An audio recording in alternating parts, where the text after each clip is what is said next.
Good morning, everybody. Thank you very much for coming here for this EFORT Forum. The topic, as you can see, is Building the Future in Pediatric Trauma, Tips and Tricks. And first of all, I would like to thank EFORT for giving the opportunity to organize this forum, and also our president, Professor João Gamelos, by asking the Pediatric Orthopedic Society to organize it. I think we all discuss what should be the main topic, and we think that trauma is affecting a lot of us in our daily lives in terms of the emergency room.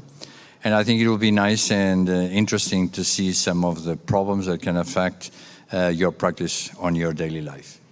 I'm going to ask now Cristina, that you all know her.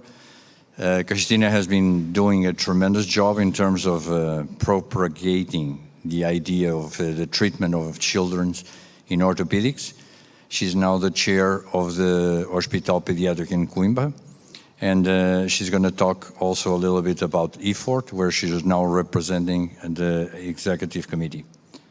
Good morning, everyone.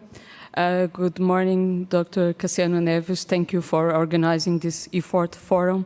Thank you also to SPOT for having us, and I was asked to remind you of the EFORT rule and also thank EFORT for the support for this forum.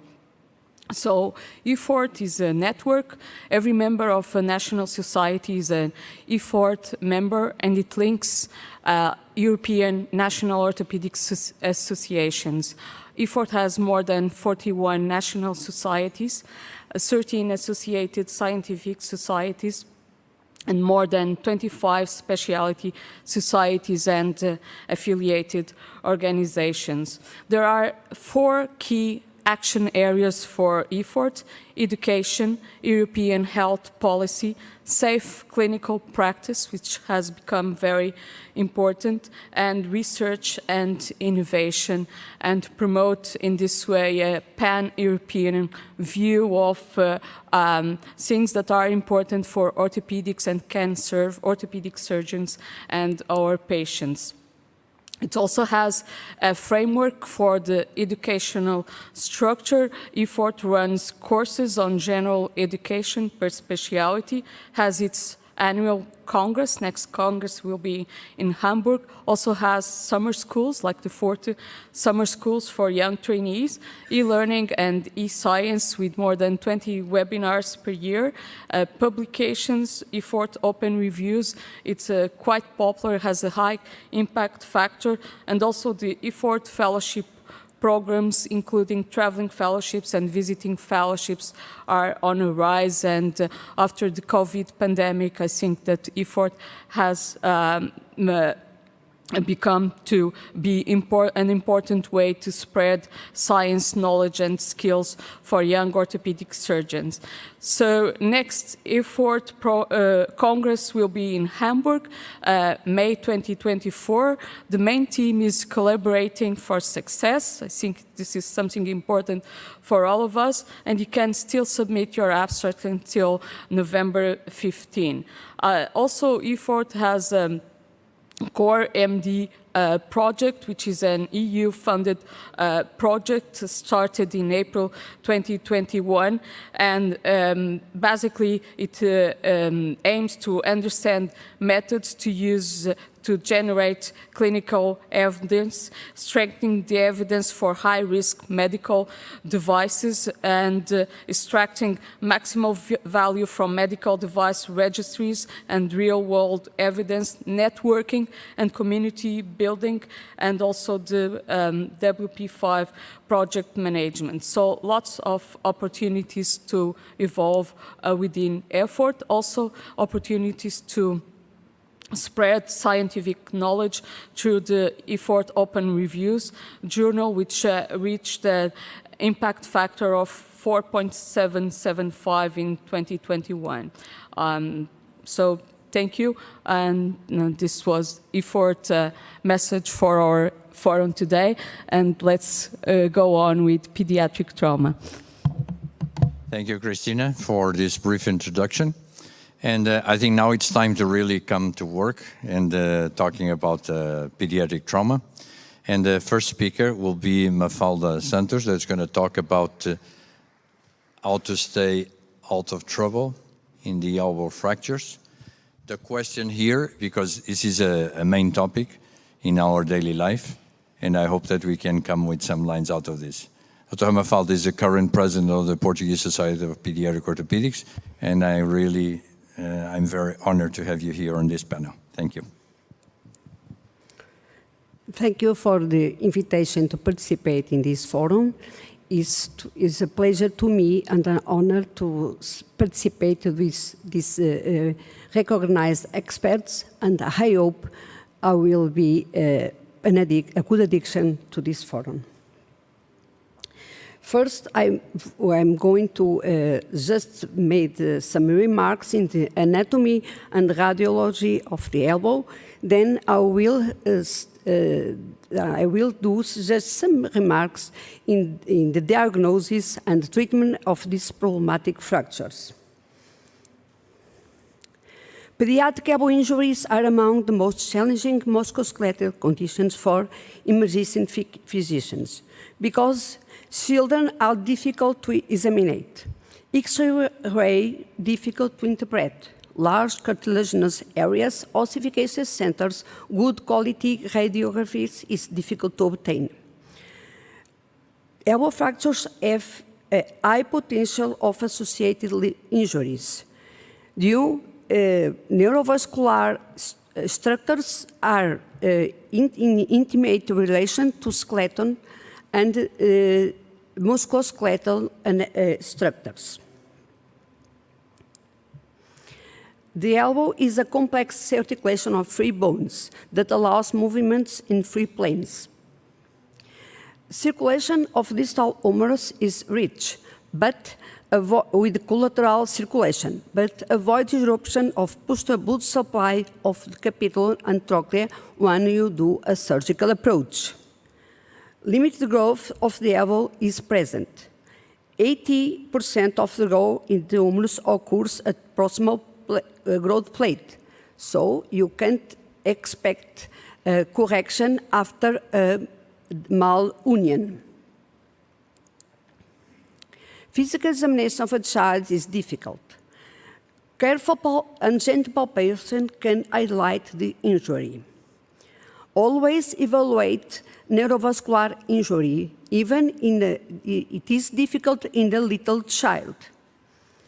Any swelling or restriction of movement necessitates thorough evaluation. Obtaining good quality radiographs is complicated. You must do AP views, lateral views. These views are difficult when you couldn't fully extend the elbow. Supracondylar fractures need a lateral view in external rotation. Oblique views is necessary for lateral condyle fractures. The elbow has 6 ossification centers. The first ossification center appears at 2 years old, and then every 2 years.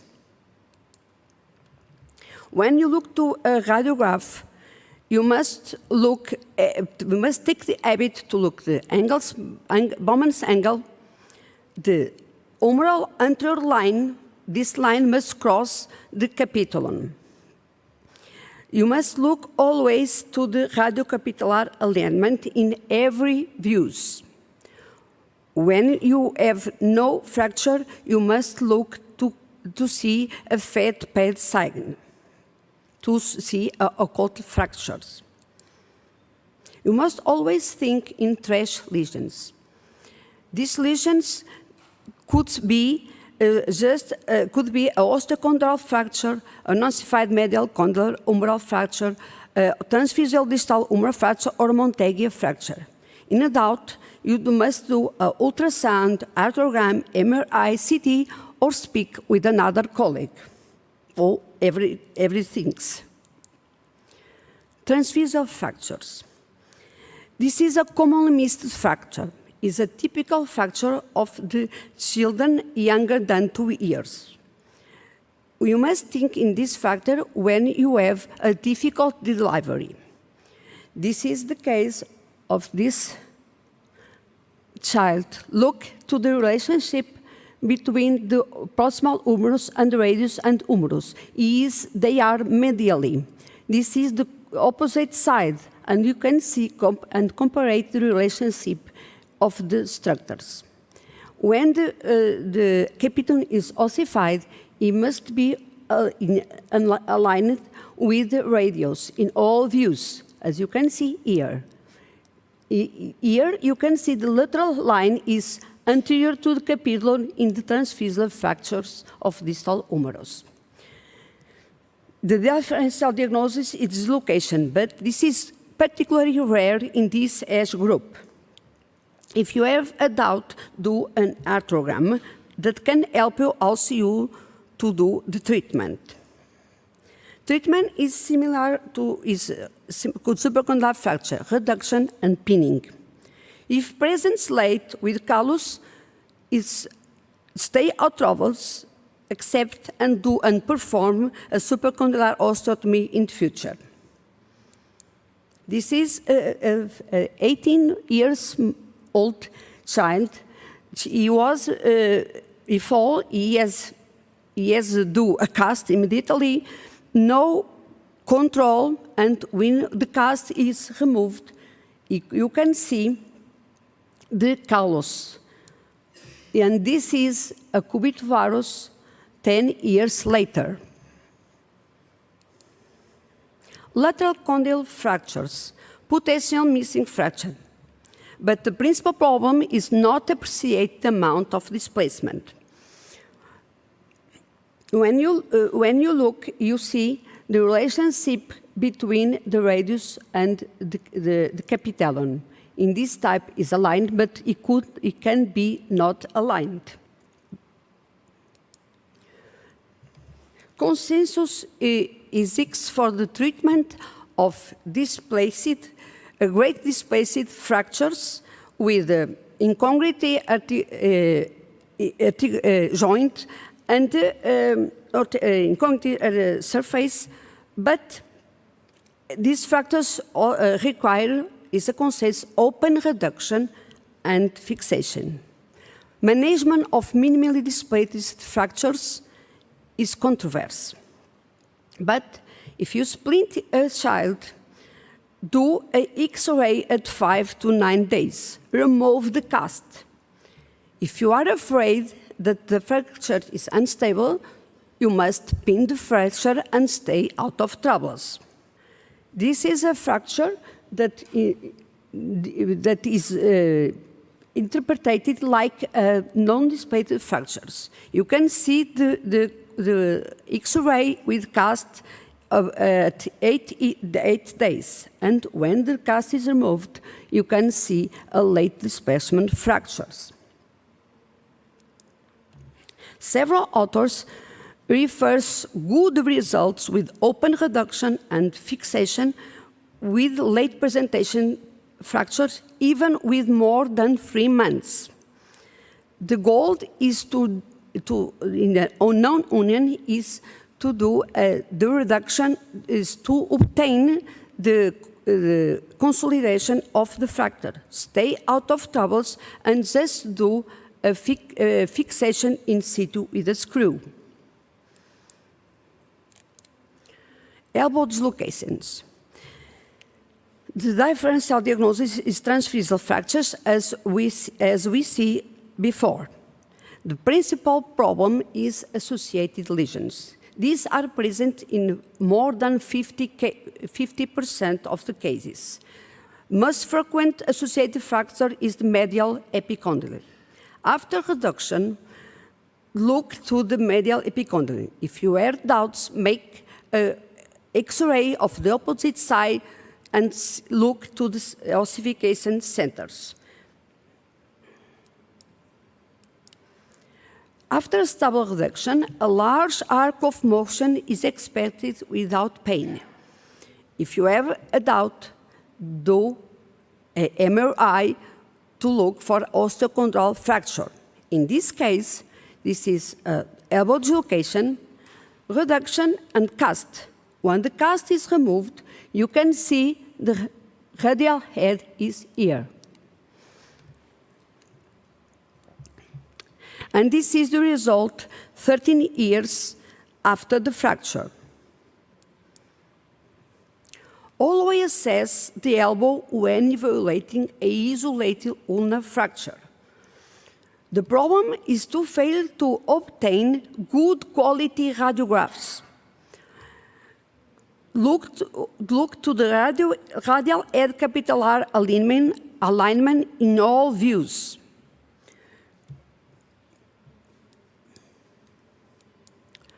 This is a child with a Montague fracture when he was 8 years old. And the same child has another Montague fracture, a rare fracture, when he is 13 years old.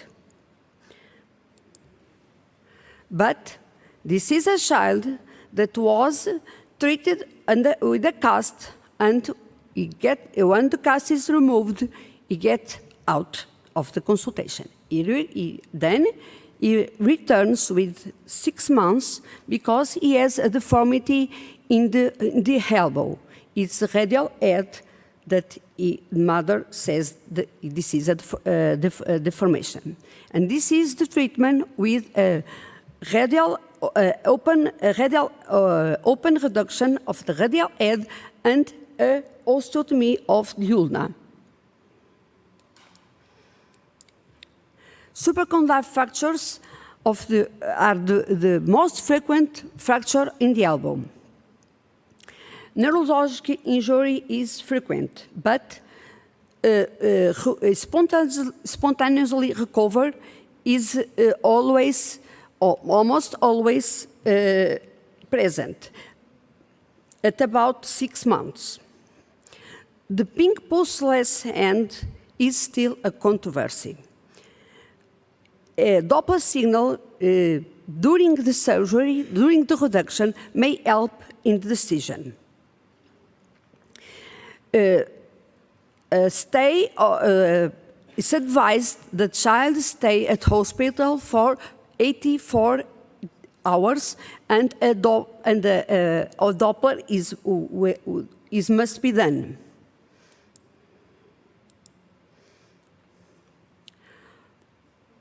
Attention for the minimally displaced fractures with medial comminution. This is an unstable fracture. We must pin the fracture. In articles of the members of the European Pediatric Orthopedic Society, this is a study for a multi-center study. The conclusion was surgeon experience, type of fracture, treatment, modality, and pins configuration were considered the main potential influencing the outcome of supracondylar humerus fractures. European Pediatric Society members agreed on the treatment modality of Gatland type 2 and 3 supracondylar humerus fractures, patient position and timing of hardware removal. Other important issues such as time of surgery, pins configuration, surgical approach, and post-operative protocol are still debated.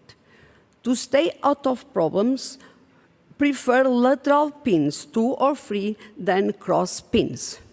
Remember, even when you do a surgical approach, it's incision in middle side, and you can have an injury, an ulnar injury.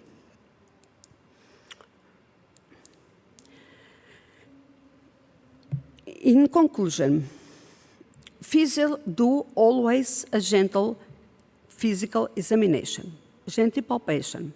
Swelling must be thorough investigation, do an investigation. Always evaluate neurologic and vascular injuries, even in the little child. Don't accept bad quality X-rays. Look to the ossification centers. Look to the Bowman angle, anterior humeral alignment, and radiocapitellar alignment in all views. Don't hesitate to do echography, arthrography, MRI, CT scan. Remember the trash lesions. Transphysial distal humeral fracture, commonly missed fracture. Remember this fracture in child under 2 years old. Montague fracture, never accept a ulna isolated fracture. Lateral condyle fracture, remember late fracture displacement.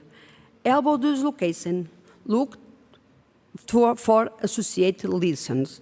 They are present in more than 50% of cases. Supracondylar fractures, pushless end, a problem. Prefer lateral pain, stay out of problems. Thank you for your attention. And I'm sorry for my bad English. Thank you, Mafalda, for this wonderful communication. We have the discussion at the end, okay? So now we are moving to another topic. I think it's a lot of controversy because we're going to discuss forearm fractures. When I started my work as orthopedic surgeon, we will treat most of these patients conservatively. Then after introduction of the elastic nails, I think there was a trend into changing to more surgical approach on these fractures. And then nowadays there is a little bit of debate. So who is the better person to elucidate us on this? It's an honor to have here Professor Pierre Lascombe. He's now retired from the clinical practice, but not retired from education. And he's a wonderful educator, so it's really an honor and a pleasure to have you here, Pierre. Thank you, Manuel. Thank you for your invitation. And Manuel, thank you because you started with the take-home message. So, operator note. We have to consider the limits of the topic. This concerns exclusively diaphyseal fracture of both bones and before the end of growth. So we excluded all these undisplaced fractures, single bolt fracture, Monteggia, open, and so. We are going to follow the history. Before until 1955, if you go to this very, very nice textbook written by Blount, it's clear. All fractures are treated with appropriate immobilization. Manuel, I'm not sure that you were orthopedist at that time, 55, a very young boy. Anyway, and there was absolutely no real mention of malunion. That means that at that time, probably we considered that malunion, stiffness, was something which was not so bad. So, okay, we learn to do conservative treatment, appropriate reduction as far as possible, because you know that sometimes it's not possible to reduce both bones, and to have perfect model cast. We learned that regarding the level of the fracture, upper third, middle third, lower third, regarding the position of pronation, supination, you had to put in pronation the proximal or in supination the distal due to the effect of the muscles. This is called the Evans rule. In all textbooks, you find this. But the reality was a little bit different because sometimes you had very, very difficult treatment with conservative treatment, even in very young children with this kind of displacement. And one thing which was not clear was the remodeling. And a lot of lecturers presented a confusion between the very high level of remodeling of distal radius fracture, we all know, and diaphyseal. And the study we have done in France showed that the capacity of remodeling is only 1 degree per year for a deviation in the radius, 1 degree on the proximal, 2 degrees on the distal diaphyseal, but no more. That means that if you have 5 degrees of malunion at age 12, it will stay like this. So we can accept, if you follow this rule, that below 5 years old, 15 degrees of angulation, you will have around 10 degrees correction. But above 12, you will not accept 5 degrees of angulation, and in between, it's in between. And then, these fractures are different than distal fractures. The delay of union is 2, sometimes 3 months. This is cortical bone. And so sometimes you need a cast for 3 months. Secondary displacement in literature, perhaps not your experience, but in literature, is up to 1/3 of patients needed a second treatment. Stiffness, when you have 10 degrees of angulation, you have 10 degrees of stiffness. When you have 20 degrees, you have 20 degrees of stiffness, and so. So we cannot accept a maximum of 5 degrees, 10 degrees at the end of growth. And there is a problem with the green sticks fracture, which are sometimes with a very poor displacement. The periosteum of the intact cortex is preserved. And when you do the correction, you should overcorrect to break this concave periosteum. If you do not do that, the risk of recurrent fracture, what is a recurrent fracture, is a second fracture which appears 3 to 18 months after the first one. It is around 10% of cases, 10% of cases. Look at that, residual angulation, you see, and a second fracture, which is not a real gift for these young children. So, what kind of treatment we observed? Adults or thin. Flexible nailing has been used and described in some adult population. You see this paper with a diameter of nails 2.5 millimeters, 46 patients, and good results. On the opposite, plates in children leads to stiffness, and there are a lot of disadvantages. Today, most of the surgeons in the world do not recommend this kind of treatment. And sometimes you have also refracture, sometimes with the plate in place and very often after removal of the plates. Then we move to the years 1974 and go to Toronto. Coucou to Christina. I don't know if you met Mercer Wrong. You are too young. He was a fantastic, fantastic mentor with a lot of humor. And if you read here, he wrote, there is a feeling around that open reduction is verboten. Verboten is in German, is forbidden, okay? But sometimes you have bad results. And then he accepted some surgery, but he said that plates were not good because it needed a wide exposure. And so he accepted some key wire in an oblique way. Okay, why not? And then you have to wait for the beginning of this new century with Kay Wilkins, who passed away last week or 2 weeks ago. And this fantastic man in this textbook accepted to copy the drawing of Jean-Paul Métézeau. This drawing was drawn 20 years before. And then it spent 20 years to be accepted in the US with the elastic nailing. So if surgical treatment is necessary, flexible fixation is preferred over plate fixations. But there are complications because knowledge is not so easy. And the complications in the literature are around 50%, which is not acceptable. Skin problems, malunion, non-union, and so and so. This is the literature. But what is a flexible intramedullary nailing?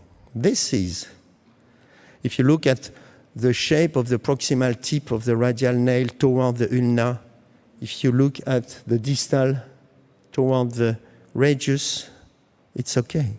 But here, it's totally different. This is not a flexible intramedullary nailing. People say it is, but it is not. Nails are definitively too thin, orientation is bad, it's going through the olecranon, and so, and they have a lot of complication. And they say the technique is not good because they don't know the technique. But you know the technique, I know that. So I'll go quickly. The diameter wide, minimum 40% diameter of one nail versus the diameter of the canal. Skin incision at the wrist, the end is there, This is the radial area, a little bit anterior, to protect the nerve. Then you make the hole, the proximal part of the skin incision. Then you introduce the nail, you rotate gently to reach the fracture. You reduce the fracture, tap, tap, tap, you go through, and then you progress till the top, you turn around the nail. The same for the elbow. It's not at the olecranon, in the posterior lateral area. Tap, tap, tap, go through the fracture, and then you obtain an excellent result. You cannot have any malunion. It's not possible with this. As far as one nail is inside the bone, it's perfectly reduced. At the end, you bend like this. You cut the extremity, and you push a little bit with the impactor, which has a groove to cut a small part outside. Don't forget to do that. Full pronation, supination at the end. Sometimes you hear a crack, it's good. And then rehabilitation, I will say no rehabilitation. It's a normal rehabilitation, painkiller, and encourage the child to move. When I arrived in Geneva, because the population is probably different than in France, I accepted a splint for 2 weeks against pain, not to protect the fracture, but to protect the mother, who complains because the child has a pain. Okay, immobilization for 2 weeks, I accept it. And what is most important for me is to protect when you start sports activities, because these children are going so well that they go back early to football, soccer, bicycle, and so. And why not ask them to wear a kind of protection like this? After 6 months, you are allowed to remove. I prefer to use a tourniquet when I remove it, just to protect the nerve, the sensory nerve. It's not necessary to use a tourniquet to put it in. And then, some consideration. There are 2 bones. Each bone merits a nail. It's totally illogic to have only one nail in one bone. Which one? Why? And then a cast. There is no reason.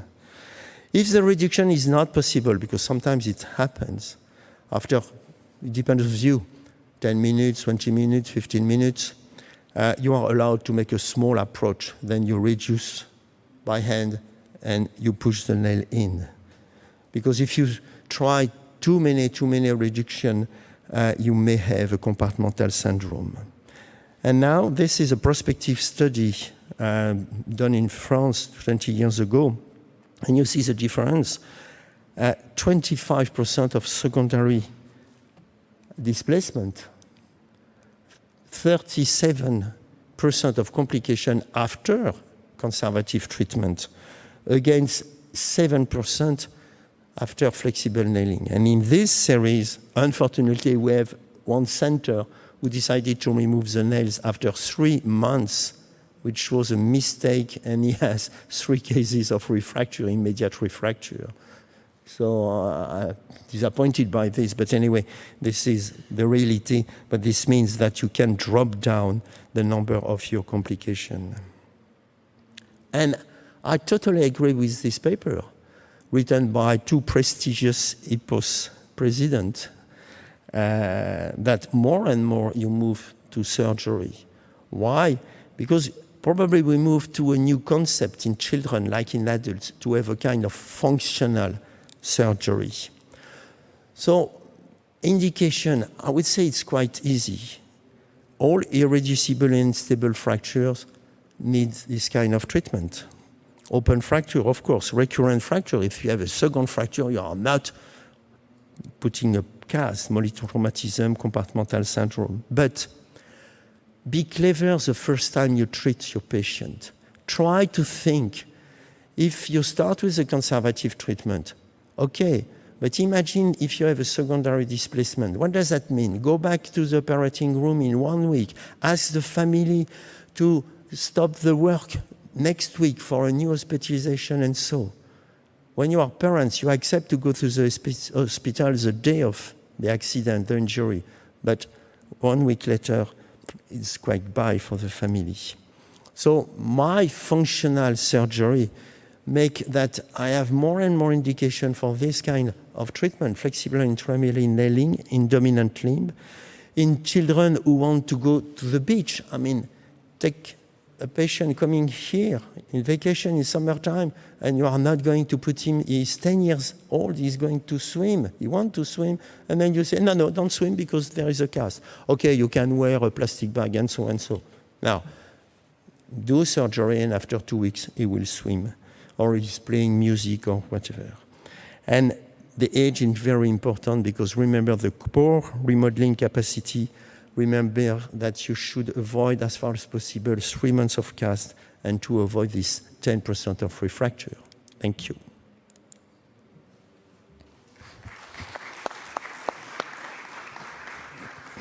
Thank you, Pierre, for this wonderful talk.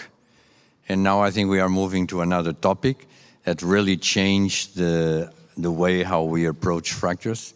And this is femur fractures. Because we all remember when we used to put the children on a traction for 3 or 4 weeks and then do a plaster, and this was really causing a lot of problems. And nowadays, I think it's unacceptable. So we have here Pierre Jonot, that was until a few months ago the head of the Nancy department, the school of the elastic nailing. Now he moved to Lyon, but I think this is a real expert to talk to us and bring a message on how to treat the femur fractures. Pierre? Yeah. Thank you, Manuel, and thank you to the Portuguese Society of Orthopedic because it's a real pleasure to be here, and thank you for your kind invitation. So the problem, why is this topic? Why we are moving from the cast to the flexible nailing or internal osteosynthesis? Because the cast is a very good treatment, right? But the problem of the cast for the femoral fracture is a very long stay in hospital, scholar eviction, and not really economical consideration because it's a very, very long treatment for the femoral shaft fracture. In contrast, if you consider the old treatment by surgery, 30 years ago or 40 years ago, we use external fixator, plating, but we have a lot of complication when we use X-fix or plating because you have an infection, a very big scar, the increasing risk of fractures, and sometimes we have some problem after removal of the device. If we consider the only plates, the overgrowth because the fragments are face-to-face and the risk is to growth over 1 or 2 centimeters leads to limb discrepancy.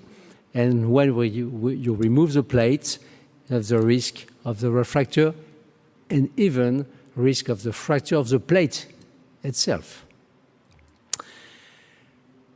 Rigid nail. What is the risk of the rigid nail in the young child? The risk is, of course, AVN of the femoral head.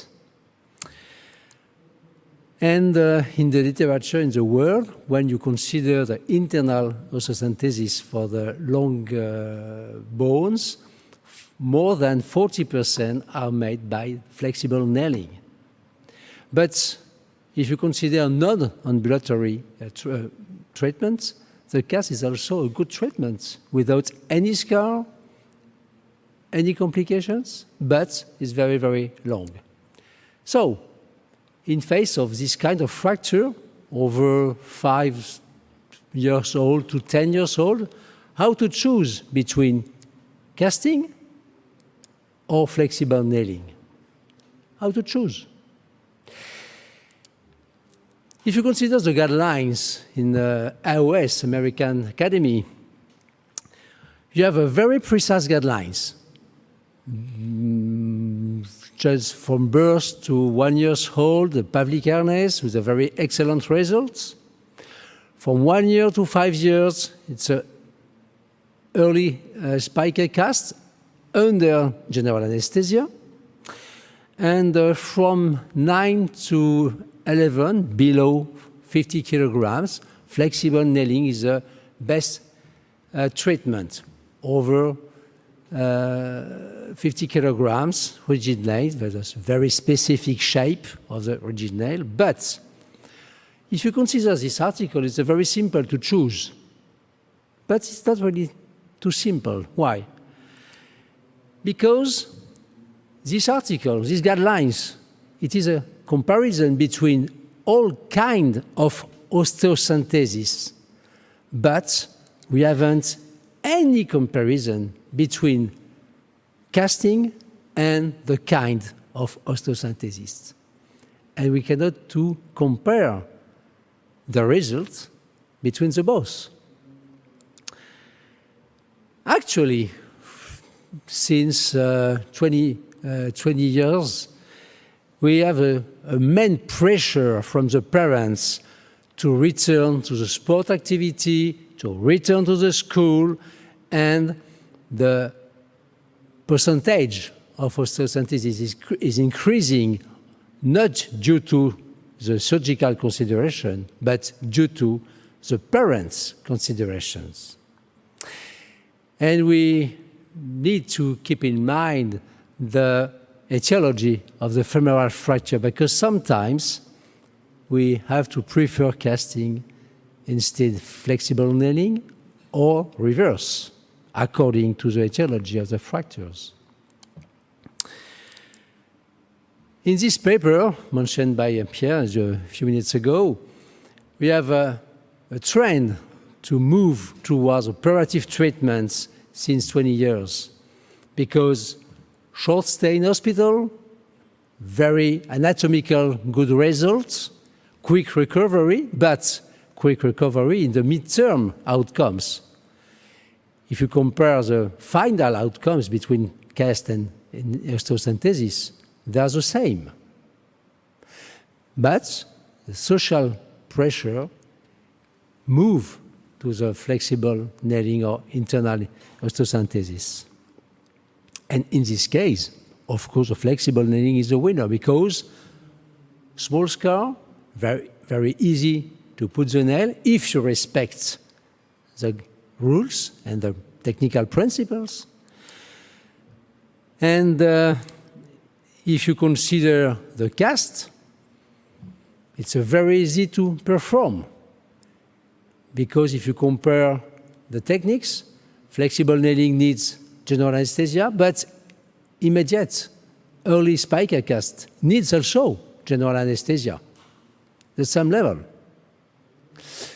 General anesthesia, 1-for-1, early spica cast, very good modeling, very good results, and you consider a small shortening here to avoid overgrowth. So, that's the same. The main problem is between 3 or 4 years old until 5 or 6, because it's a balance between osteosynthesis and cast. Because during this period, the power of the muscles are very, very strong. And sometimes you have some displacement under the cast due to the power muscle strength. For that, we have to consider a long stay in hospital using a special device for traction, like a table traction, in order to have a beginning of a consolidation or bone healing. And then, when you have a callus, a small callus here, you can put a cast without general anesthesia. But it means to consider long stay at hospital using this kind of traction and with a skin problem sometimes. And this period, between 3 or 4 years old to 5 to 6, it depends according to the wishes from the parents. Okay. Concerning the flexible nailing, it is not only to put two K-wire like a snake in the bone. You have to respect the very precise guidelines according to the technical principles.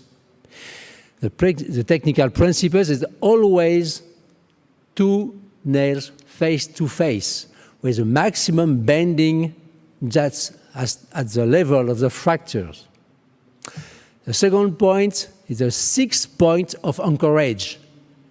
2 on the introduction, 2 points of the tip, and the maximum bending on the level of the fracture.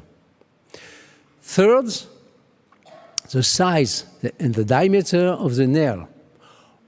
Never below 35% of the internal diameter of the canal. Below 35, the best is a 40% of the size, but if you put a nail below 30%, the risk of the complications, the risk of the secondary displacement is increasing a lot. And according to the location of the fracture, you have to bend your nails with a very precise shape. Concerning the proximal part of the nail, it's impossible to bend the nail here. You have to bend on the distal part of the nail to be sure that your maximum bending will be on the level of the fractures. And if you consider these community fractures, and if you consider the reduction, respecting the principles of the techniques, you have a very good results. Concerning the distal parts, it is exactly the same guidelines. Maximum bending on the distal part here, and sometimes you can push your nail through the physis to increase the stability, but of course avoiding rotation in order to avoid the injury of the physis. But the stability will be very nice. The problem are the teenagers, because the teenagers is sometimes at 14 years old you have 40 kilograms and sometimes 70 kilograms, and you cannot have a very, very strict indications. But if you want to put a rigid nail, you can put a rigid nail if you use a specific pediatric nail with a double curve. Double curve meaning an entry point will be on the lateral part of the greater trochanter. And the diameters of this nail are very thin, from 7 millimeters to maximum 9 or 10. Not big nail, and you can put your nail without any damages of the vascularization for the heads. So, these indications are more or less easy if you consider a normal fractures. But the problem are the pathological fracture. If I show you this kind of fractures, who wants to put an osteosynthesis? Hand up. Nobody? So, you're right, because in case of pathological fracture, you never consider internal osteosynthesis without right diagnosis. Why? Because in this case, you have 2 malignant tumors. And you cannot consider osteosynthesis without right diagnosis. You need to put a cast, perform a biopsy, and then choose the best treatment according to the diagnosis. In reverse, if you consider weakness bone disease, If you put, like myopathy, like osteogenesis imperfecta, if you put a cast, the risk is the main big level of complication due to the long stay on the bed. And if you put a myopathy in the bed, the risk of complications, the risk of death is very, very high. So, in case of pathological fracture, if the risk of the tumor is to put a nail through the malignant tumor, and the risk of the death. But if you put a cast for another kind of pathologic fracture, like a weakness bone, the risk is also the death due to the long stay at bed. So, just to conclude, for the take-home messages, actually, the social consideration moved to put flexible nailing for the femoral shaft fracture from 3 to 4 years old to the puberty. Over the puberty, rigid nail is probably better because you can walk with a rigid nail. And remember the problem of the pathological fracture, never internal osteosynthesis without right diagnosis. But if you consider weakness bone disease, never cast to avoid the complication. I thank you for your attention. And of course, we have some minutes for discussion at the end of this symposium. Thank you so much. Thank you, Pierre. Now this time is we're going to talk about the growth plate. Definitely this is a very important topic because whenever we are dealing with these fractures, we always think what's going to happen in the future. So Pierre, let's see what you have to say about the growth plate injuries. We love the growth plates because we are doing pediatrics, traumatology, and orthopedics. This is a life, this is the growth, the tree, clams. So, don't be fooled. Everybody knows this growth line described by Parker and Harris in 1921 and 26. You always find somebody before who described, that was in Lyon, with this X-ray. But anyway, that means that there was a problem and a growth trouble which leads to this line we can see on the X-ray. I'm not going to give a talk on the reason of this. This is another topic. But these X-rays are very interesting. This is in a nice book, the lead intoxication, and you all know the treatment of second shell biphosphonate treatment. So it's very important to study these lines. And we are going to see, after the trauma or an injury, two different types. The first one is overgrowth. For, again, different reasons, there is a stimulation of growth. You see here, after a fracture of the femur and a flexible nails, compared to the opposite, an overgrowth. Not only on the distal femur, but also on the proximal tibia, and also on the distal, it could show you. What is the reason? It's not the problem here. But I would say it's easy. You will have a discrepancy, and you will decide before the end of growth to correct or not. But sometimes it is asymmetric. And you all know this Cousins effect, which means that in an undisplaced fracture of the proximal medial tibia, sometimes this straight, and after a couple of months appears an asymmetric valgus of the knee. And when you look on these lines here, you understand that there is an asymmetry of growth between the medial part and the lateral part, due to many reasons again.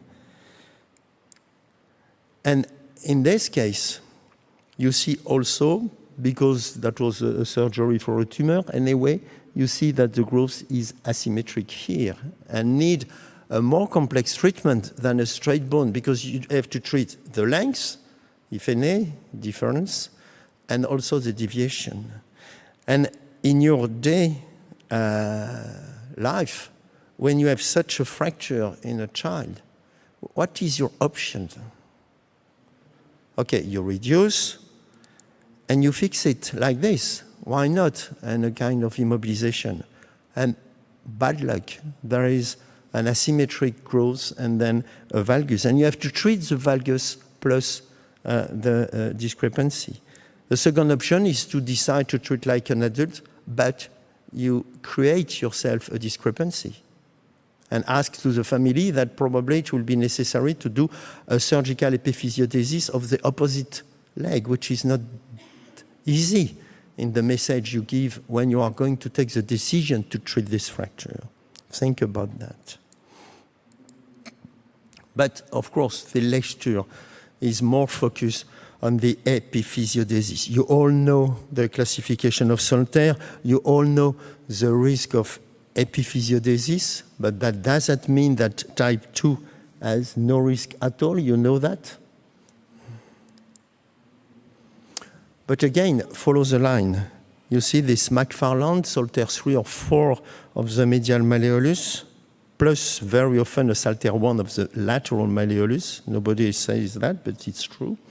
And this bone, who has been not properly treated, develop this epiphysiodesis.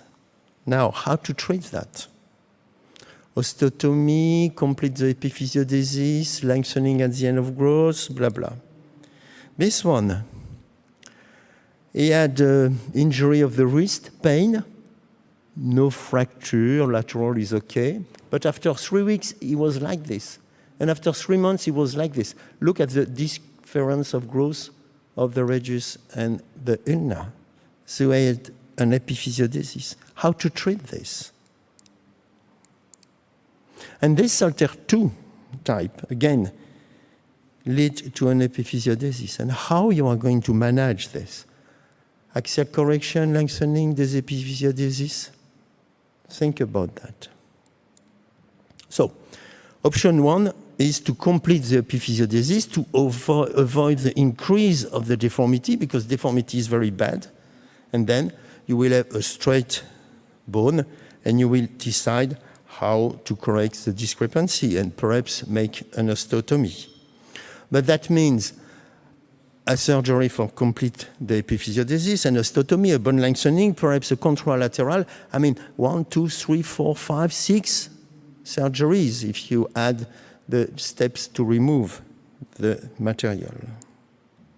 So the option 2, which seems to be elegant, is to make a desepiphysiodesis, means easy. You remove the plug, you put something in place of the plug, and you pray. Sometimes you have this. Look at this X-ray. That was an epiphysiodesis.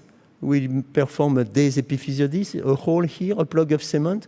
It migrates here. This is quite correct. Anyway, the index is not normal. And now, after a couple of years, there is a second epiphysiodesis, which is going to lead to a new trouble.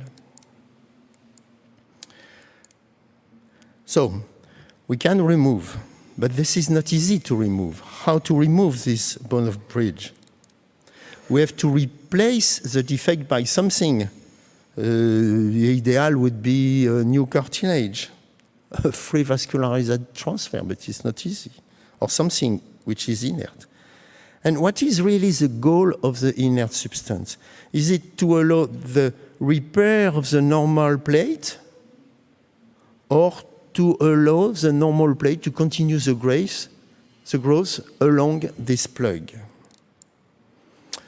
The first was probably a Languskel for Finland. And first it demonstrated that in this case of epiphysiodesis and deformity, it just performed an osteotomy and it observed a spontaneous correction, which means that the plug breaks by itself with no treatment of it. And we know that a small plug in the medial part of the plate may sometimes break and lead to a good recovery of the growth plate. His partner Kalevi-Osterman, demonstrated this beautiful study in a rabbit. He replaced a defect of cartilage here by what? I'm sorry, I don't remember exactly what. A plastic, something inert. Anyway, and you see that there is a normal repair of the growth plate, and here is the inert substance. That was in 1972. So a repair of lateral bone bridge is possible. Again, Langenskjöld demonstrates in this beautiful case. Epiphysiodesis by a lateral injury. He removes this, nothing in, and then a spontaneous correction, but the delay is only 2 years follow-up. But anyway, so we have 3 questions. The first is how to resect a central bone bridge, because the previous case was lateral. What kind of inert substance you are going to use? Cement, elastic, fat, cranioplast, cartilage, whatever. You have some examples. And where do you fix this inert substance?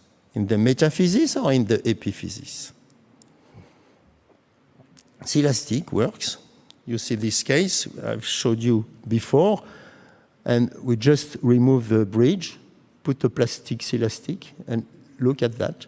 The index is not modified, but anyway, we have a quite nice growth. Probably it would be better to do something to correct the index anyway. But this is the upper limb, which is quite different. To put cartilage, very nice results in experimental studies, but it's always the same. Rabbits are not children, you know that. And then Peterson from the Mayo Clinic demonstrated that when you make a hole into the metaphysis, you can make a curettage, remove this bridge, and then you put a plug of cement. This is a Peterson technique. And he presented this, and you see, very long time after the beginning, he published the case. He operated himself, one surgeon, and he had 30%, 29% of good result, which means 71 of not good result. And this is very, very honest. So how to be sure of the adequate resection? You can have some tools with navigation, CT, and so, very complex thing. You can also use, like this presentation, your scope. Your generation, young surgeon, you are going to use more and more mini-invasive surgery and video-assisted surgery. So use the endoscope inside the hole, and with your this instrument, you can remove the bone, and then you see the normal white growth plate. That means that you have removed completely the bridge. You can do, like Gerard Boldini described a long time ago, this desepiphysiodesis, which is quite violent because it hurts. But anyway, it worked with Elizarov or external fixator, with distraction, and then puff, at D8, 7, 10, you have the rupture of the plug, and then you remove it by lateral or medial approach, and then you put a plug of cement in the hole. It was conic in the first description to have a wide basis in the metaphyseal area, and then migration, proximal migration, and we suppose a repair of the growth plate, but a study of 19 cases showed only 5 good results and a lot of recurrence of the epiphysiodesis. So probably it's a good method, but is it enough? And then Jean-Luc Jouve, who is the partner of Gérard Bonini in Marseille, have done this beautiful study. That was rabbits.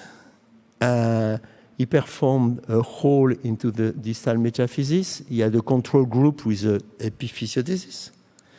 And he had 2 groups treated with a elastic cylinder, one fixed into the metaphyseal area and one fixed in the epiphyseal area.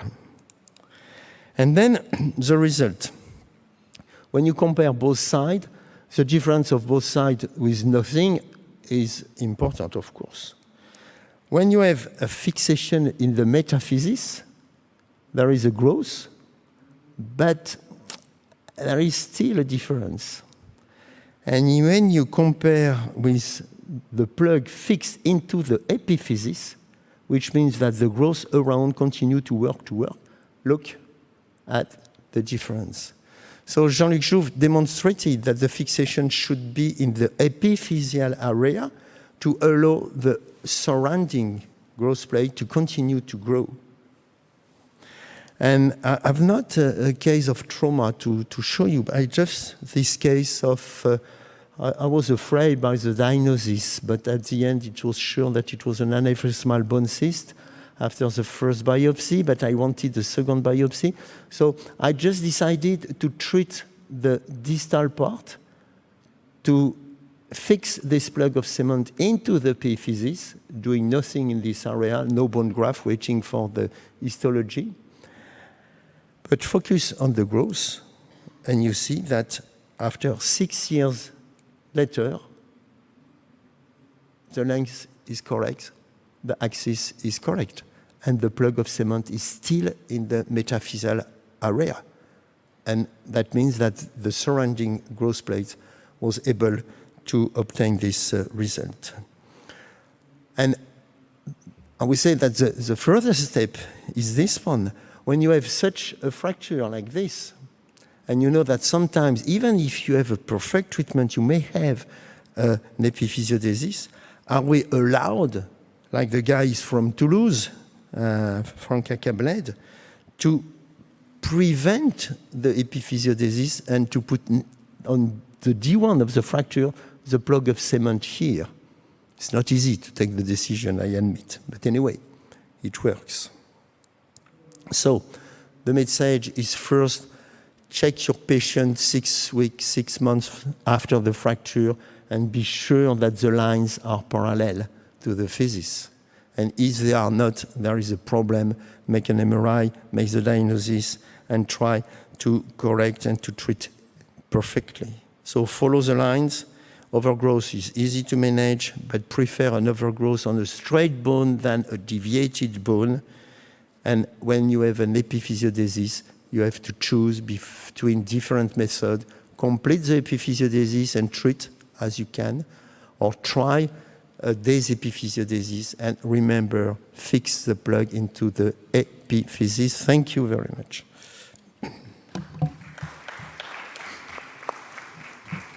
Thank you, Pierre. It's always fascinating to look at the growth plate, but it's also a challenge how to treat these conditions. We will come this into the discussion. Then we are now moving to another topic. It is the polytrauma child. This is not a very common topic, but I think we should be prepared how to handle these problems. And in particular, when we are in a pediatric department, it's not so frequent to have this type of fractures. So I think that it's very important that you know exactly how to approach these type of fractures. And we have here Christina, and I'm sure we'll be there at the end, hopefully, with some ideas on how to approach this fracture. Thank you, Christina. So I think I have more questions than answers, and the challenge is to find out if an expedite trauma pathway can improve care. So the 5 main causes of death in children up to the age of 14, and 60% of all fatal injuries are drowning, fall from height, burns, road traffic accidents, and violence.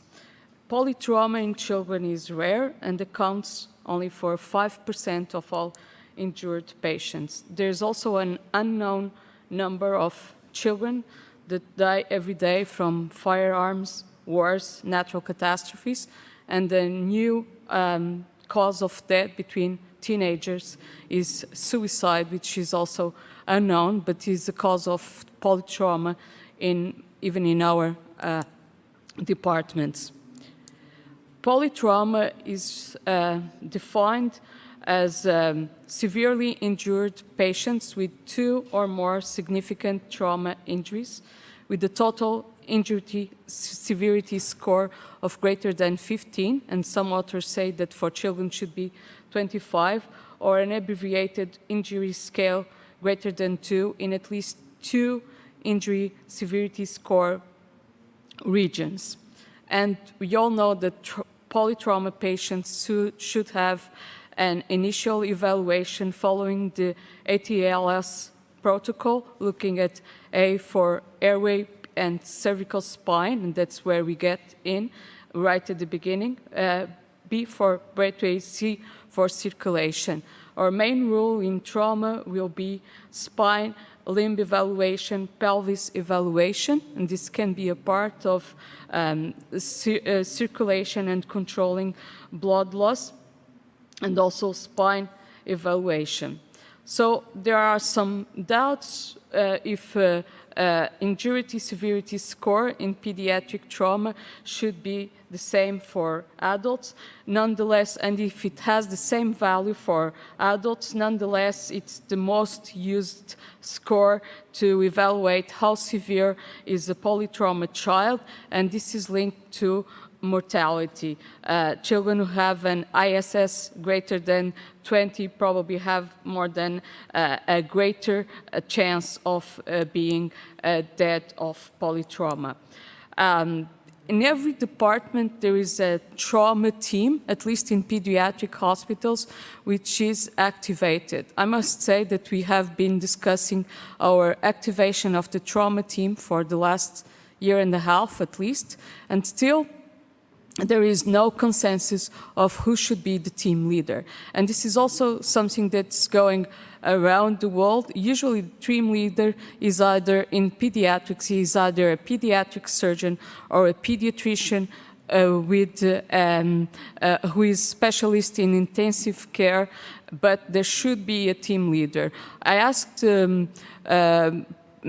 our colleagues from São João Hospital and Hospital of Santa Maria, who, if they have a dedicated trauma team and who is the team leader, and in both hospitals, team leader is a pediatric surgeon, and is the pediatric surgeon who activates the trauma team and calls for the orthopedic surgeon. But the problem is also that many of these patients, and talking to our director of the pre-hospitaler emergency in the central region of the country, who is a pediatrician, she told me that now, if a child has an accident, is a polytrauma patient, if the child is unstable, they will take this child to the next available hospital who has a general surgery team or an orthopedic team, even an adult team, and they will be the first ones to take care of this child, of these children. So, saying this, every hospital should, with adult surgeons, should have training in pediatric polytrauma, because some of these children will go there. So pediatric trauma, the main months of trauma for children are summer in Europe, and about 26% of patients will need surgery, and about 3 in 1,000 will die in hospital, and traffic accidents are the most common for fatal trauma, and we now have number of patients being involved in severe trauma with severe injuries. Another interesting data is that most of these patients will come by the end of the day when teams are more exhausted, and so they have to be focused on difficult patients. About 25% of the patients, this is a study from a German hospital, about 25% of these patients have a major injury and 10% have to be operated, but only 5 in every 1,000 patients will be really polytrauma patients. So many of these polytrauma patients, which is only a small percentage of who we see will have complex or complicated fractures, and they need an interdisciplinary trauma team management, a team that has specialists in neurosurgery, pediatric surgery, intensive care, and this has to be activated. So what are complex fractures? Usually are fractures that require specific treatment and need extra care to recover from. So open fractures, comminuted fractures, multiple fractures, and pelvis fractures can be defined as complex fractures, and they many times come with polytrauma. Complicated fractures are the ones in which the structures surrounding the fracture are injured, like open fractures and closed fractures of the pelvis or the spine. But these are all rare fractures, and even for pediatric orthopedic surgeons, they are difficult to treat. Pelvic fractures are about 2% of all pediatric fractures, and within these, acetabular fractures are even more rare. Open fractures are also within 2% of all pediatric fractures. Most of them result from high energy accidents and have high morbidity, and they are also associated to head and thoracic trauma. Spine fractures are also within the 1 to 2% frequency of all pediatric fractures, and almost half of them have associated injuries of other organs. So they are usually polytrauma patients. So why these children, the polytrauma child usually dies within the first 10 hours of admission to a hospital, and the main factor that determines death in these patients is brain trauma. So if a child has a cranioencephalic trauma, so the risk of dying will be greater, and we all must acknowledge this when we see these children. The other biggest factor that influences death of the polytrauma child is thoracic trauma. So brain and thoracic trauma will determine survival of the polytrauma child.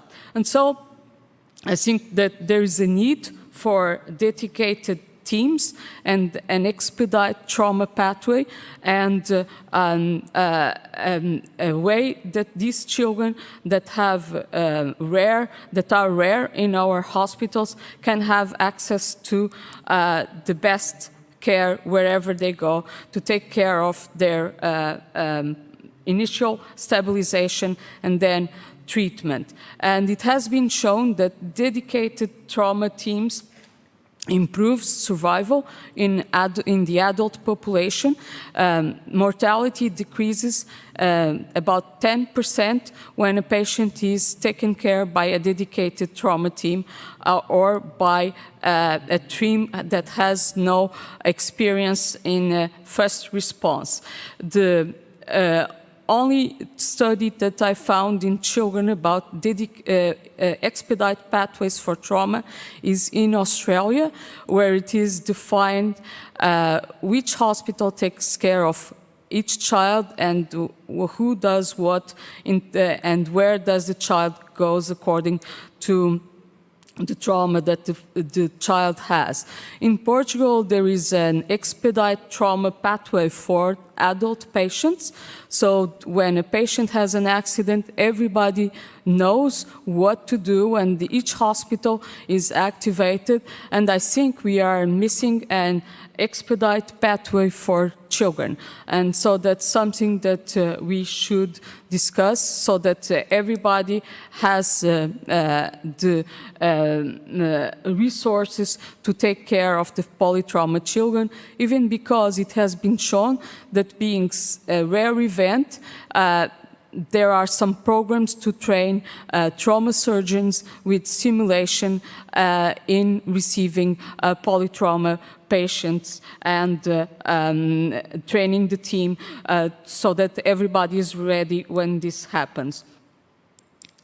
So this is an example of a a polytrauma patient, 7 years old boy who was paraplegic, and he was received in our hospital, and we were lucky to have MRI on the same day and be able to operate, but this doesn't always happen. And this is another example of a child who was a polytrauma patient. He was in his motorcycle with his father, and they were run over by a truck. And despite he had a severe injury of the pelvis, and this is something that is typical of children, he was hemodynamically stable. He also had a knee injury, and he was operated for his hips and then had external fixator for his pelvis. But these are all difficult cases for us because they are rare, and they demand several teams to perform the care that these children need, and the first response is not always expedite. So I would say as a take-home message that polytrauma in children is rare, but it is the leading cause of death. And we need to have a tailored approach for assessment, investigation, and management, and an experienced multidisciplinary team. Experience means that we have to maintain training because these cases are rare and experience is not that high. And maybe we should think about expedite trauma pathways to organize care for these children. Thank you. Thank you, Christina, for this wonderful talk on a topic that is not so common, but definitely it's a cause of death. And so we really need to be aware of these problems and how to approach it. And as you're right, as you mentioned, establish some pathway will definitely improve the results in the long term, and we'll come a little bit to this into the discussion. And now we saw a lot of problems, and it's the time to conclude with the management of the complications from acute to long term. And again, you're going to have Pierre Jonot. Yeah, thank you. Definitively, when we have a polytrauma or epiphysiodesis, we need to consider an acute assessment for each fracture because of course, Christina demonstrated that in case of polytrauma, it's very important to have a dedicated team to assess the child in general, to be sure that we are just for the overall assessment.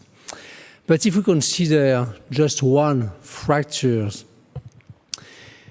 we have a goal for the treatment, and we have to be sure that the complication must be avoided, because at the beginning, when we have a fracture, there's sometimes some acute complications, and when we consider the treatment, we want to be sure that the outcomes, the final outcomes, will be perfect. Okay. And we can describe three kinds of complications. Acute complications that will lead in the hospital, that's when the child is arrived. The second-term complications during the stay at hospital.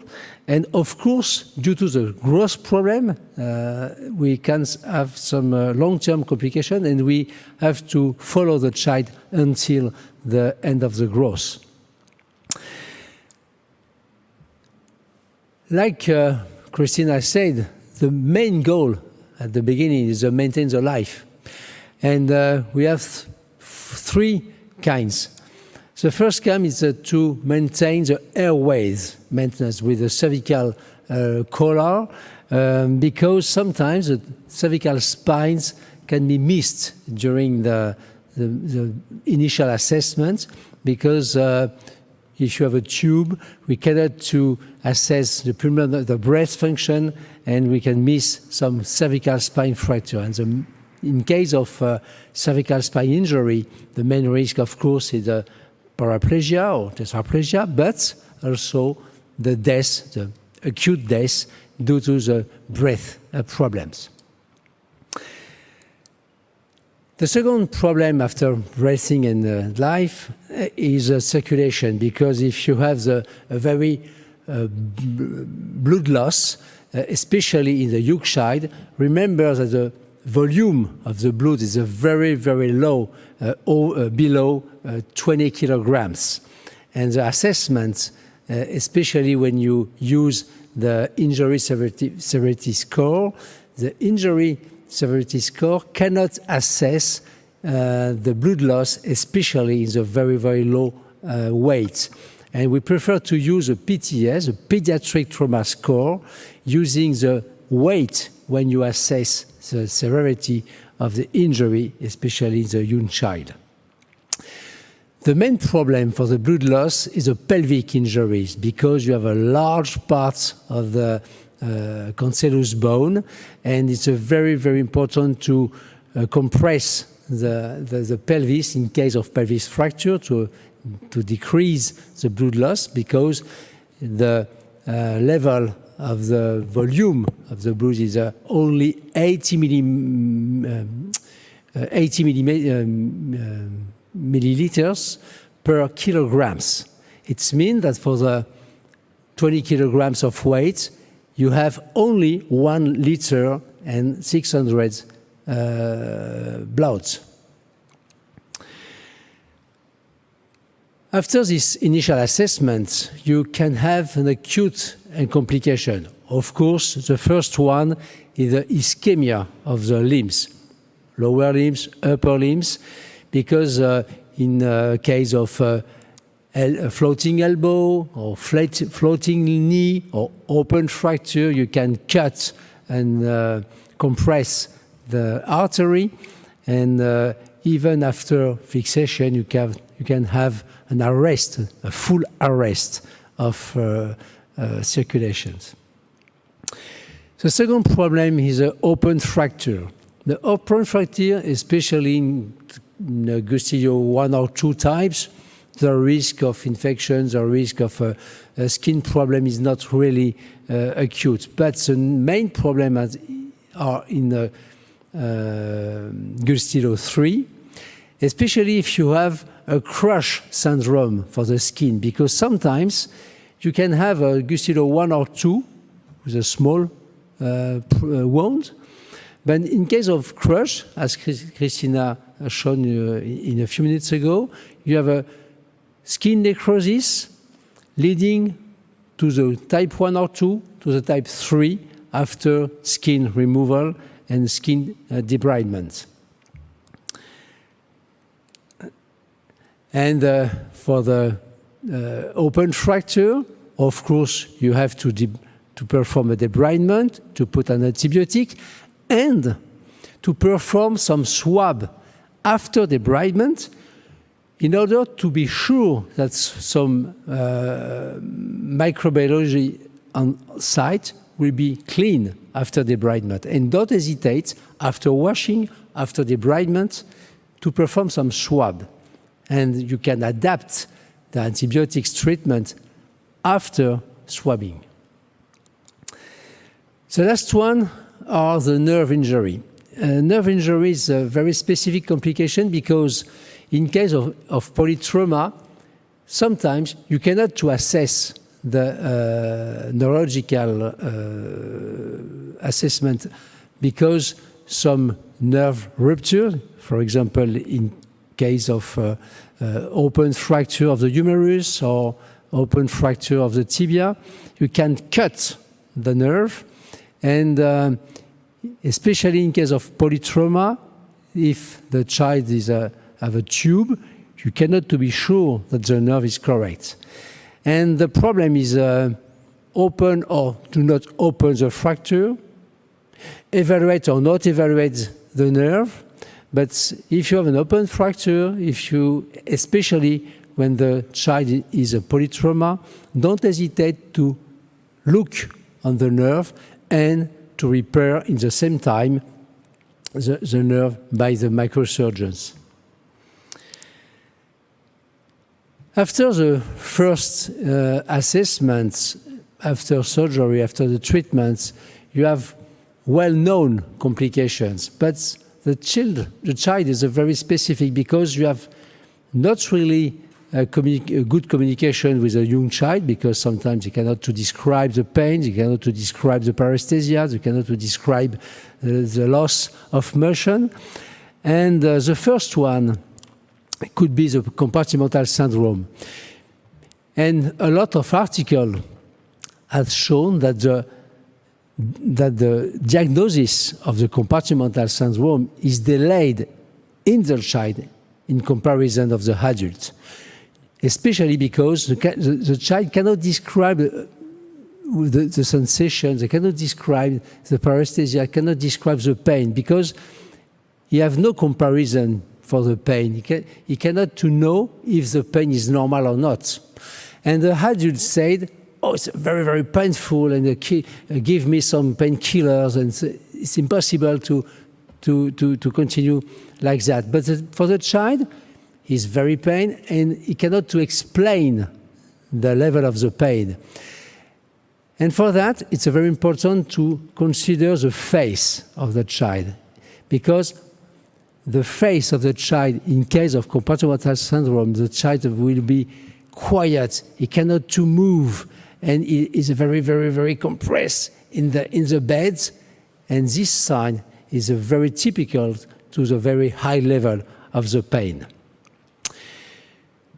Some articles describe the pressure measurement of the leg or of the forearms, but the problem we haven't any guidelines for the pressure measurement, and it's very difficult to be honest in case of compartmental syndrome if you have a high pressure of the leg or forearms. If duped, remove the cast and fasciotomy to be sure to have a good outcome in case of compartmental syndrome.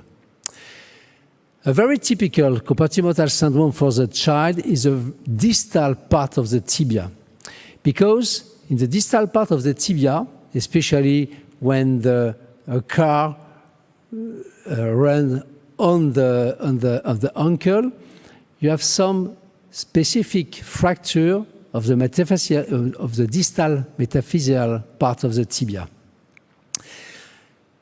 On this part, the anatomy is very specific. You have only one muscles on the ankle under the retinaculum.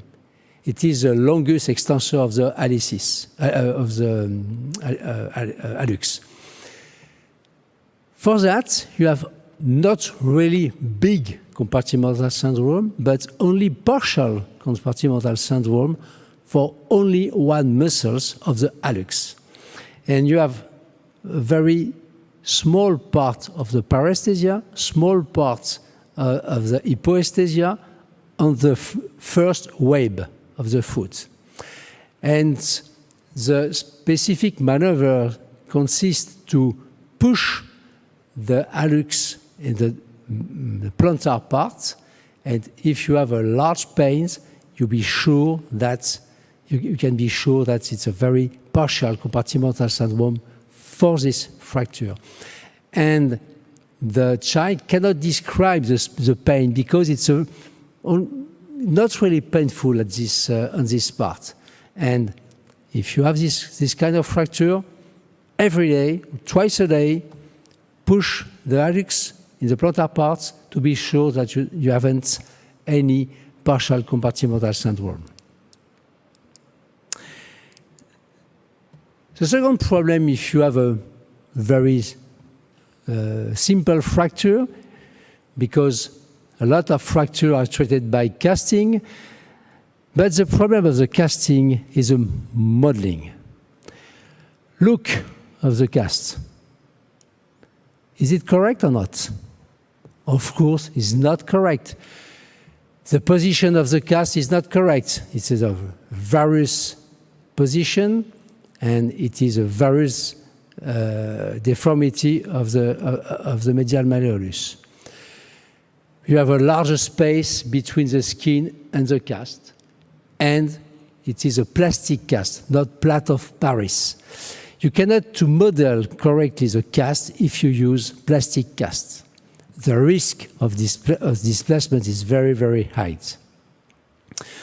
For the acute reduction in the casting, you have to use plaster of Paris because it's a very easy to model the cast, to respect the guidelines of the cast index, and you need to measure in AP view and lateral view to be sure like your cast index respects the rules.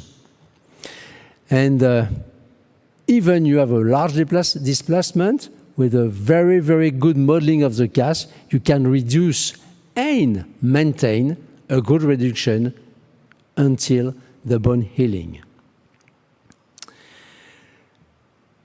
The last point is the malunion. Pierre explained a few minutes ago the malunion for the forearms because you have an angulation, but the main risk of malunion in the children is not really the angulation, because in the X-ray it's very easy to define what is angulation, acceptable angulation or not. The main risk is in rotation, because when you put a cast for the leg fracture, for example, usually you put the leg by the foot, you put a cast, and the risk is to rotate during putting the cast. At the end, you have 20 or 30 degrees of external rotation, usually, instead normal alignment. And in this case, it's a very bad result. And sometimes it's very difficult to look on the X-ray a malunion in rotation. The second problem, especially for the legs, is only tibia fracture on the legs. 50% of the leg fracture in children are only on the one bone. If the fibula is intact, you have always various deformities after a few days, even if you put a cast, because the fibula is intact, very strong, and due to the fibula push in various positions the tibia, and after a few days you have always various deformity. So the various deformity will be acceptable or not. It will be according to the age and according to the potential of the rolling bone. Don't hesitate to change your treatments, to put a flexible nailing, and if you look of the flexible nailing, you will see that both curvature will push the leg and the tibia in valgus position to be sure that you have a straight alignment, because remember that the flexible nailing is elastic, and you can play with both nails according to the deformity. And if you rotate the nail in various or valgus, procurvatum or recurvatum, you can correct the deformity according to the fractures. If you have a malunion at the end, after bone healing, you have no option. The only option is to perform osteotomy and to correct with acute or progressive, according to your choice, the deformity with lengthening sometimes. So with my practice, I prefer to perform with X-fix and to put a flexible nailing, because if you had a flexible nailing and X-fix, you can remove the X-fix very early, because you have it is additional internal fixation and external fixation, and you decrease the complication due to the X-fix. The both are very easier to use, because you can use only some K wire. It's very easy to push the nail through the K wire.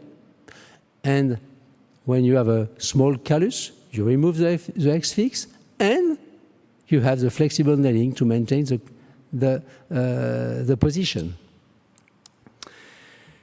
You have seen this case in the previous talk from Pierre, because you have an epiphysiodesis and limb discrepancy. You have an angulation and discrepancy, and in this case, you have to perform lengthening, progressive deformity, and to perform over-lengthening, because consider the epiphysiodesis here. If you want to avoid a new deformity, you have to destroy this part of physis. But you will create a new limb discrepancy.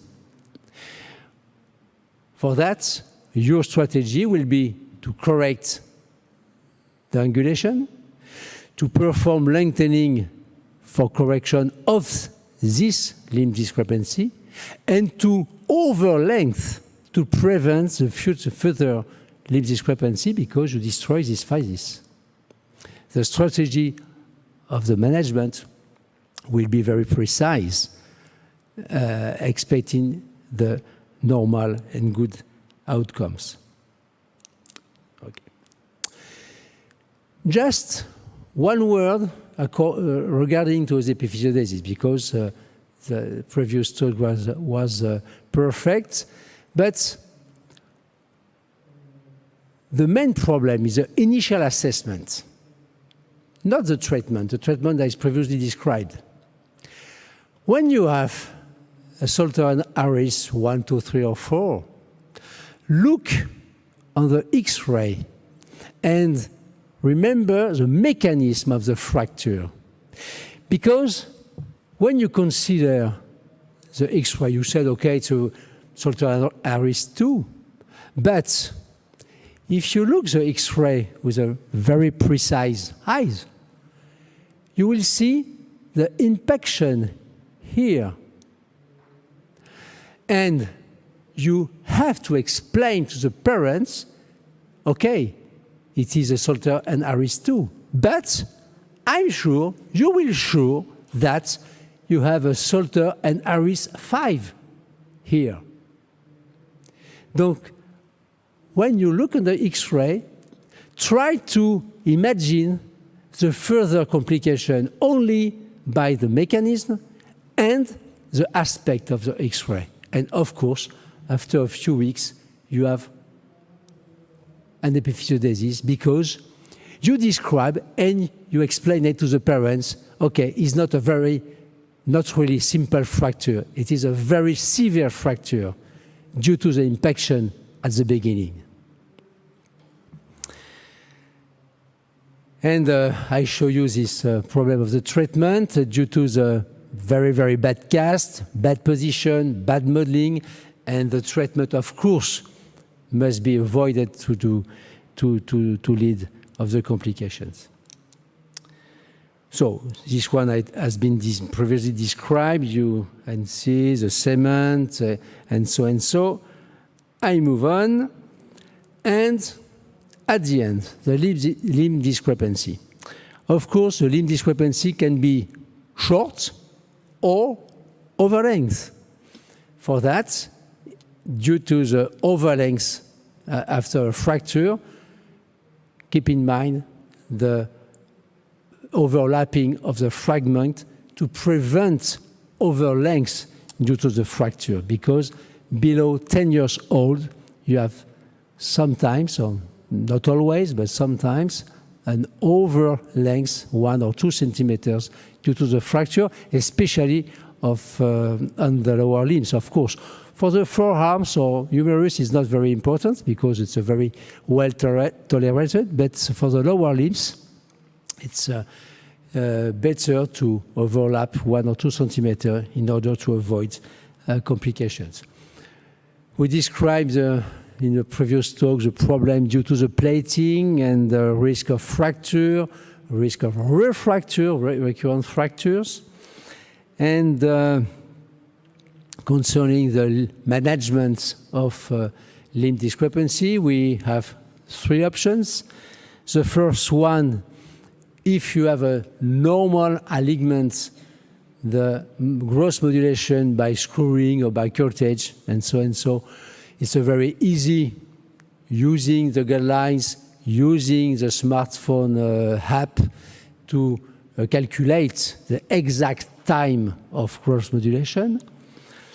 The second option is to destroy the rest of physis if you have a lateral part or medial part growth arrest. And of course, the third option is consider growth lengthening using X-fix or magnetic nails.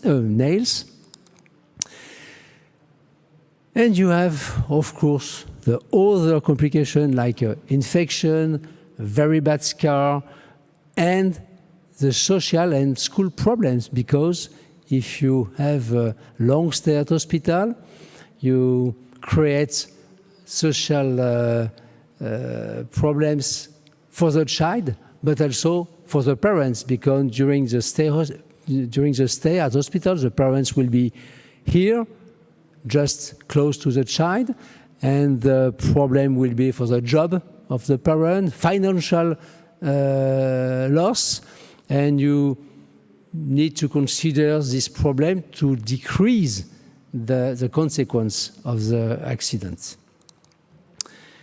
So I sometimes believe some complications must be avoided, of course, if you respect the guidelines of the treatment for the children, but the main messages are the acute and mid-term complications are usually well known, but remember that the child is not an adult. You have the growth problem, social assessment, and we have to follow your child until the growth maturity to detect the long-term complication and to manage and to treat this complication in case of. Thank you so much. Thank you, Pierre. I'm going to ask you now for the panel to join me here on the stand. So, because we still have some little time for discussions, I don't know if anybody from the audience wants to ask some questions. Probably I would start with you, Mafalda, because you presented the elbow fractures, and I'm sure that for all of us, it's always a drag when you have a complicated fracture on the elbow. I know from the litigation court in Germany, the highest complaint is about elbow fractures in children, and in particular the Montigia fracture. So I'm going to ask you a question.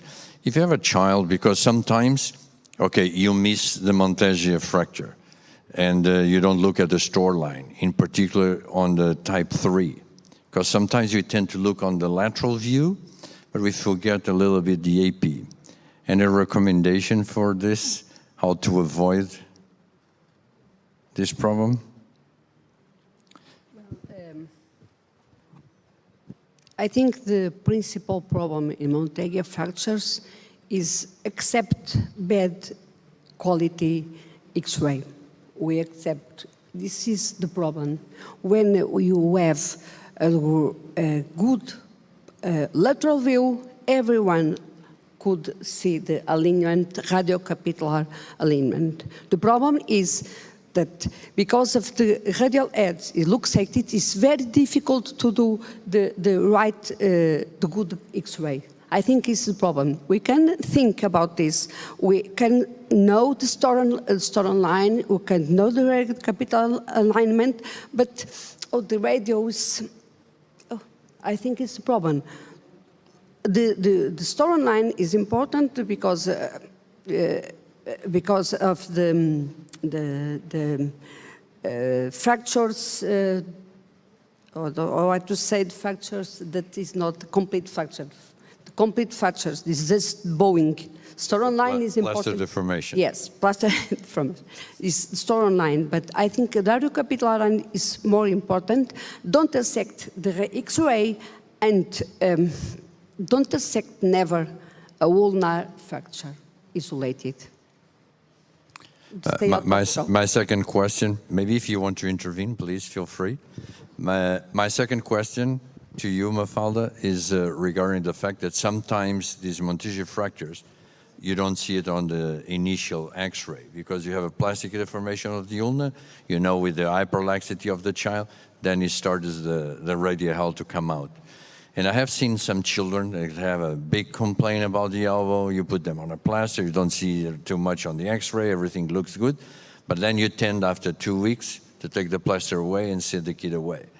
How long do you follow these patients to avoid this problem? Well, in the case, it wasn't a case in my presentation that the child was, they put just a splinting because the child has pain, and at about 3 weeks they remove the cast, they accept a bad X-ray, and the child goes. The child returns because he has the radial head. Mother says he has the deformity, the radial head in the elbow. He has a good range of motion, but yes, I think we must stay out of troubles. I know that we have everybody has many children in consultation. Everybody's. But I think we must go see again this child. Even with 3 weeks, if you have a doubt, made an X-ray of the opposite side, look to the X-ray, and if you see the fracture, maybe you can try with 3 weeks a closed duration and a treatment, a closer duration than the treatment of the ulnar fracture. Maybe it could have a good result. Okay. Yes, Jono. Yes, the problem of the Montegia fracture is probably the surgeons must be more systematic, especially for the landmarks of the X-ray, because as you know, the cartilage cannot be seen on the X-ray. And our job is to learn for all the colleagues to draw the line to be systematic for each elbow trauma, especially for the young children. Yeah, I totally agree with you. And I think that the most important thing, as my father was saying, is that sometimes the child is in a lot of pain, so you have a difficulty to have a perfect X-ray, but I think it's our responsibility to make sure that you get the right X-ray. Pierre Lascombe? You're right. First, clinical evaluation. If there is pain and you see nothing of the X-ray, sure, there is something wrong. Second, when you have an X-ray, don't look first at the bone structure, look at the soft tissues. If you have an edema, for instance, at the medial part of the epicondyle, it's not normal. So soft tissue is very important, and then go to the bone itself. Christine, you want to make a comment? Yes. I was going to say, I think these are rare injuries, and I think we have the responsibility to teach our residents and on how to watch for the landmarks. And as you was recently an examiner at the EBOT exam, and one of the cases I had was a Montegia fracture with a plastic deformity of the elbow, and 2/3 of the people who were orthopedic surgeons could not recognize the injury. So I think we have to do a good job at teaching our residents. I'm sorry, we'll have a lot of things to discuss, but we are just getting out of time. I would just ask one question regarding the deformities and how to approach them, because I think it was Lascombe that was saying that they prefer to have a good alignment. You don't mind so much the shortening because we have these ideas that we could do a lengthening and keep the limb straight. But with these magnetic nails, does it change your attitude? Not really. Not really, because, so for the parents, yes. For the parents, it's very important because the parents are afraid regarding to the X-fix. And for the parents, they prefer to use magnetic nail, of course. And the problem for the magnetic nails are the correction of the ligaments, because it's very difficult to correct the ligaments with a nail. Especially because the magnetic nails are very fragile. You cannot use a hammer to introduce this kind of nail. And sometimes you can use a looking screw to correct a small deformity, but if you use a looking screw to correct bad ligaments, you have to use a hammer or the nail, and you cannot use it. So for that, I prefer to correct firstly by gross modulations, using a L plate or curettage, then to use my magnetic nail for limb discrepancy. Okay. Pierre, But it is two procedures instead one using X-fix. Yes, but you know that you can do it in one stage because you can use an X-fix to correct the deformity and then put your nail in and remove the X-fix. So that's done in one stage. Yes, but in my experience, I observe the risk of infection when you put an X-fix, then a nail. The risk of infection is increasing. Yeah. Okay, I'm sorry, but we are running out of time. So I really would like to thank the faculty for this wonderful symposium, and I hope to see you soon. Thank you.